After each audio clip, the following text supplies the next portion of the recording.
Les colibris se questionnent. Bonjour Tiffaine. Bonjour Tiffaine, quel métier fais-tu? Alors bonjour, je suis chargée du recrutement, donc je m'occupe de recruter des personnes qui recherchent du travail pour une entreprise qui fabrique des abribus. Pourquoi as-tu choisi ce métier? J'ai choisi ce métier parce que je trouve ça très intéressant d'aider les autres à trouver un travail et d'aider une entreprise à trouver les bonnes personnes avec les bonnes compétences pour exercer le bon métier. Depuis combien de temps fais-tu ce métier?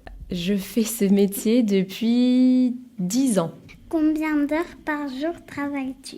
Alors là, ça dépend, je dirais entre 4 et 10 heures par jour. Où travailles-tu? Alors ça dépend également, soit je travaille au siège de l'entreprise, soit je travaille dans les agences, puisque l'entreprise a aussi des agences dans d'autres villes en Île-de-France notamment, soit je travaille chez moi en télétravail. Qu'est-ce que c'est le siège de l'entreprise? Alors le siège de l'entreprise, c'est l'adresse à laquelle il y a les locaux principaux de l'entreprise, c'est-à-dire que en ce qui nous concerne, c'est là où il y a le plus grand nombre de salariés qui travaillent et c'est là où on se retrouve quasiment tous pour travailler ensemble. Et ce siège, il est dans les Yvelines.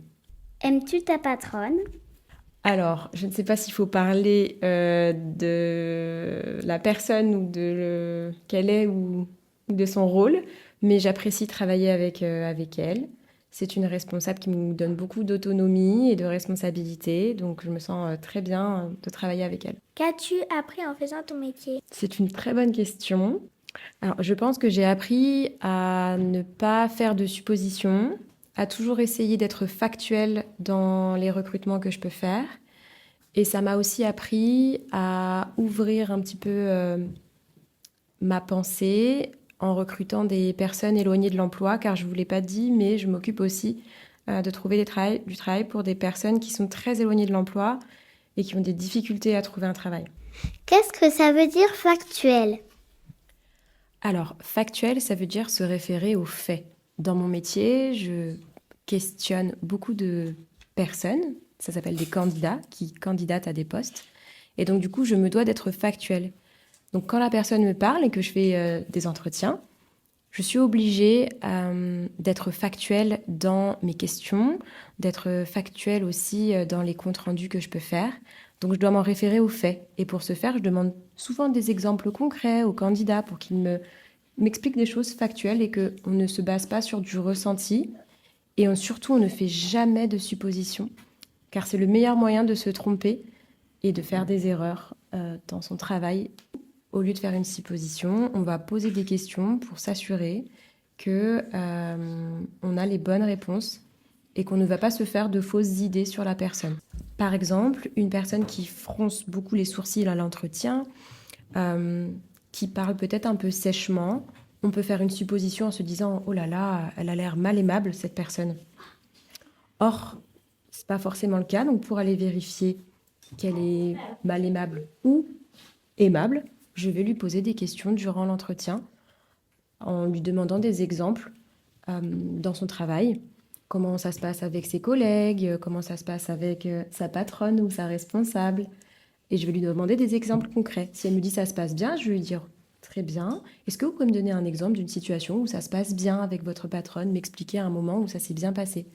Et comme ça, je vais pouvoir juger de ce qu'elle me dit, si effectivement elle est mal aimable ou est-ce que je me suis trompée sur une première mauvaise supposition. Qu'est-ce que ça veut dire éloigner de l'emploi? Alors, éloigné de l'emploi, ça veut dire que ce sont des personnes qui ont des difficultés à trouver un travail. Je vais vous donner des exemples. Par exemple, ce sont des personnes qui peuvent être inscrits auprès de France Travail. C'est un organisme qui aide les personnes à trouver du travail et ils y sont inscrits depuis très très longtemps. Si longtemps que plus personne n'a envie de les embaucher et donc plus personne ne les embauche et c'est difficile pour eux de retrouver un travail. Ça peut être des personnes qui ont des aides financières de la part de la France, de l'État, ou ça peut être aussi des personnes qui sont en situation de handicap. Parce que souvent, ces personnes-là, elles ont un handicap et elles ont plus de mal à trouver un travail. Et donc forcément, ça les éloigne de l'emploi et ça les empêche de trouver un travail. Elles ont beaucoup de difficultés. Qu'est-ce que ça veut dire financière? Alors, une aide financière, c'est une enveloppe d'argent finalement qu'on remet à des personnes qui peuvent rencontrer des difficultés du coup de santé, des difficultés dans leur budget, dans leurs finances, chez eux par exemple. Et donc c'est pour leur donner un coup de pouce, c'est pour les aider à payer des choses, leur loyer, leurs courses, ce genre de choses. Merci beaucoup, Tiffaine. Merci beaucoup. Merci beaucoup pour ces questions très intéressantes. C'était Les colibris se questionnent. Merci pour votre écoute.